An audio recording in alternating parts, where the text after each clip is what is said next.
You deserve to be 500 ELO, and there's no reason why you shouldn't be able to. I'm making this video for those of you who are new to chess or have been playing chess and just feel stuck.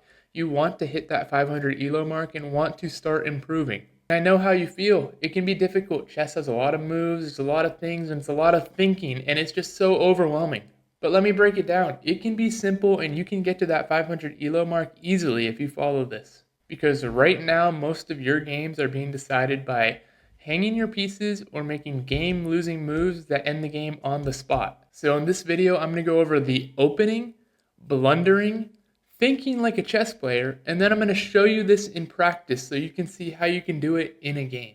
Let's get into the opening first. At this point, you do not need to be focusing on opening theory. You do not need to worry about the Carl Khan, the Roy Lopez, Sicilian, blah, blah, blah. No. All you need to focus on right now is the fundamentals of the opening. So what's important is that you need to control the center, these four squares. How are you going to do that? Well, your pawns. So, for example, if you're white, play e4 or d4 to start the game.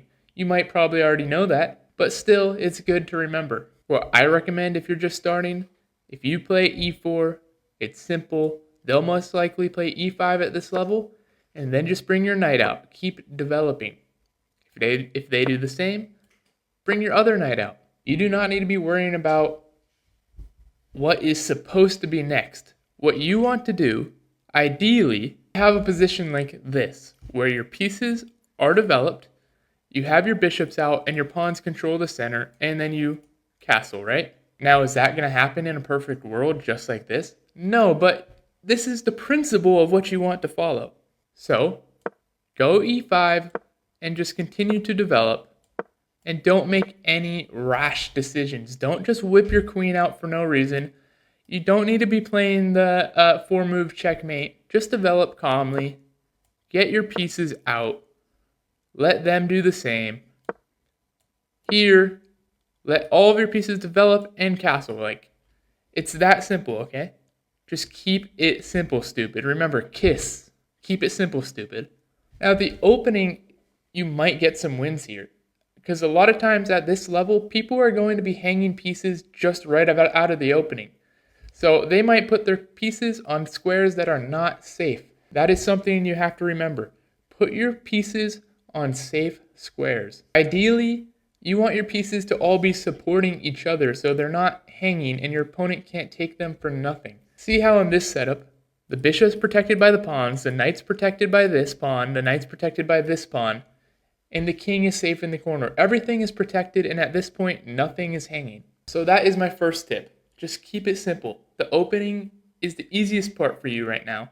Just do not mess anything up from the start. Let them mess up. Number 2, blundering. Look, you're always going to blunder, and it's going to be hard to stop that. But what I'm talking about here is the obvious blunders, where you're hanging pieces left and right and just losing the game by that. When you were a kid and you wanted to cross the road, did you just run across?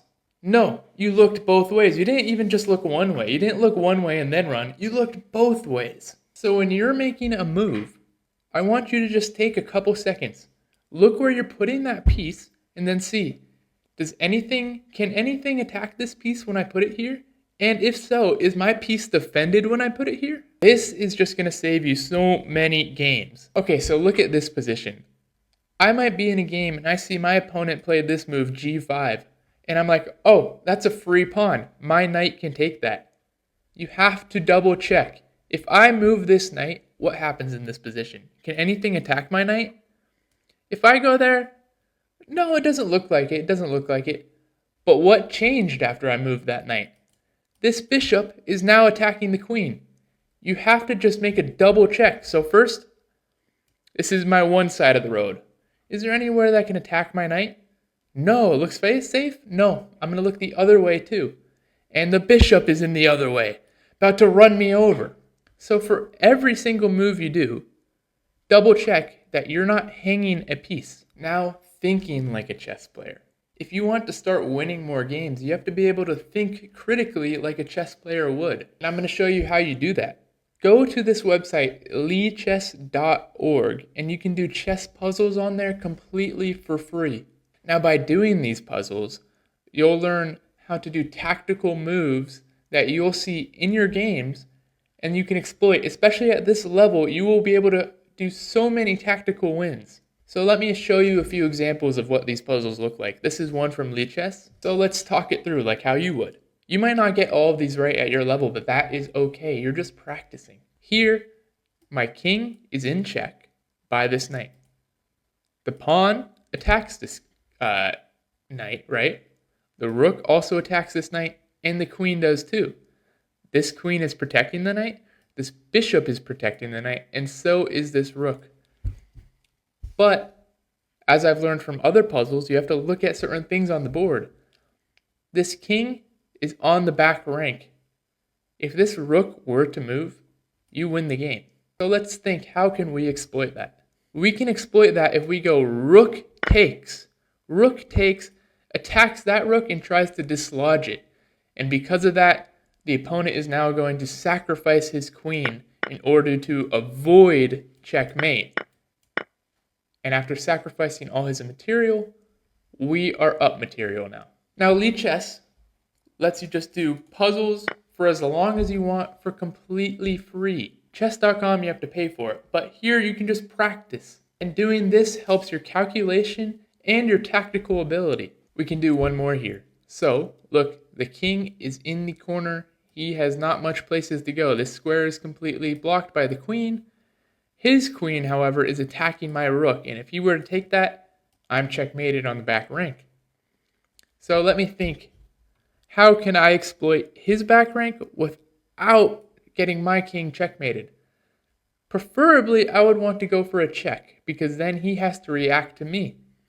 What I first see here is this check on f3, sacrificing my queen. Because if he takes with the rook, my rook can come in here, checkmate the king. He has nowhere to go. He has to block with the rook, and I can take.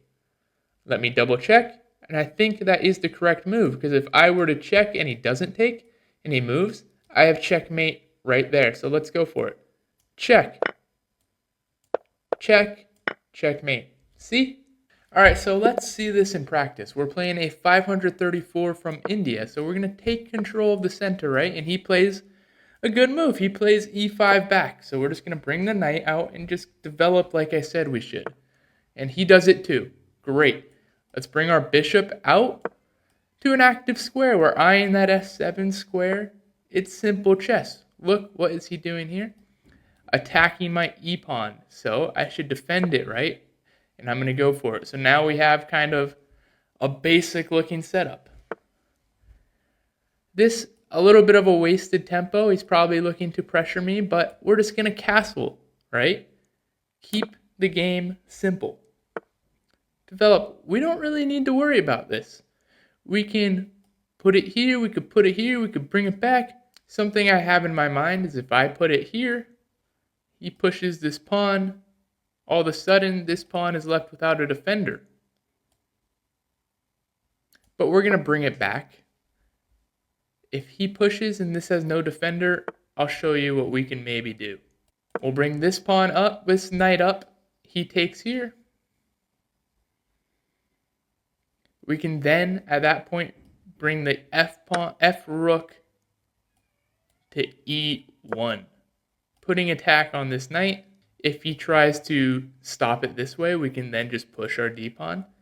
But once he moves this knight, we have two attackers on this e5 pawn as we're trying to control the center, right? So all my pieces should be attacking there. So let's get rid of him.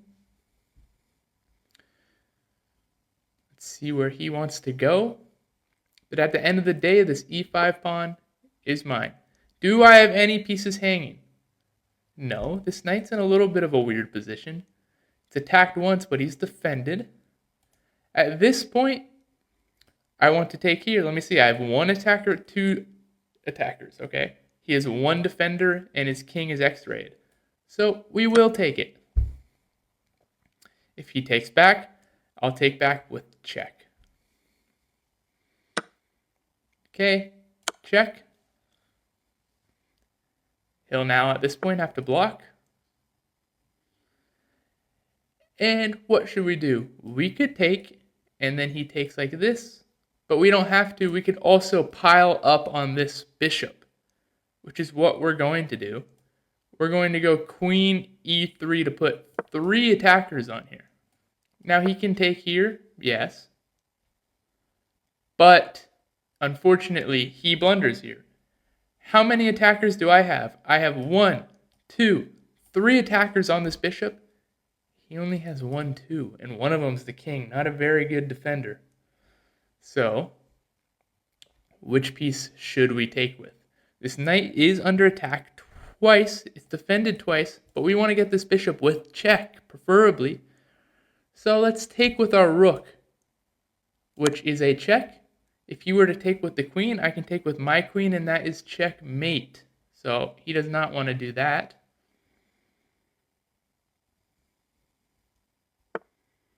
Okay. And now I'm looking. Was that the best move order? I don't know. Let's play simple, though. Is there a checkmate here that we see? I don't know, but this is under attack. This is under attack. He's got 2 attackers on this rook, and he's got 2 attackers on this knight. If this knight were to be gone, he could take my rook. So to keep it simple, let's just bring the rook back. Defend this. That's what we're going for, okay? We're just trying to keep things safe. He's now attacking it. We're playing simply. This pawn is hanging. Let's take the hanging pawn. We're still protecting this knight. And now this knight is pinned. And so he's attacking my rook again. But what did he blunder here, guys? This pawn was doing an important job of protecting this knight. This pinned knight, let me say. So let's take the knight. We now have 2 attackers on that rook.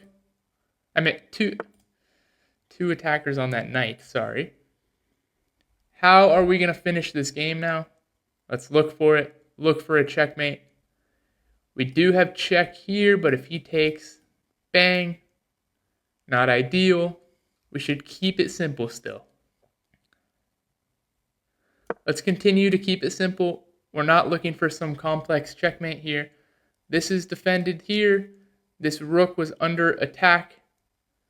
So let's just bring it back and look for a check right here. And we will find a checkmate eventually. This bishop should soon get involved.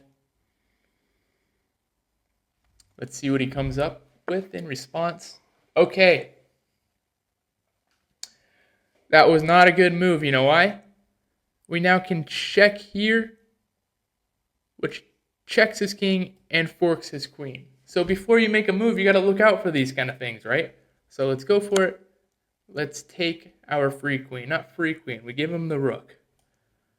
And what do we want to take back with? I think we want to take back with the queen to keep him in check. So he'll have to then retreat back here.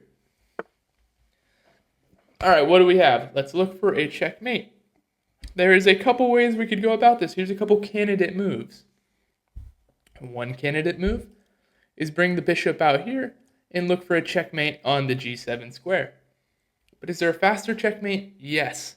Faster checkmate is putting the knight here, nothing attacks that knight, and is an immediate checkmate. So let's go for it. Checkmate. GG's.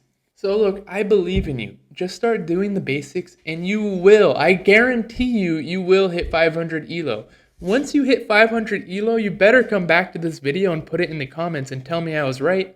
But I have so much trust in you, so go get that 500 ELO today.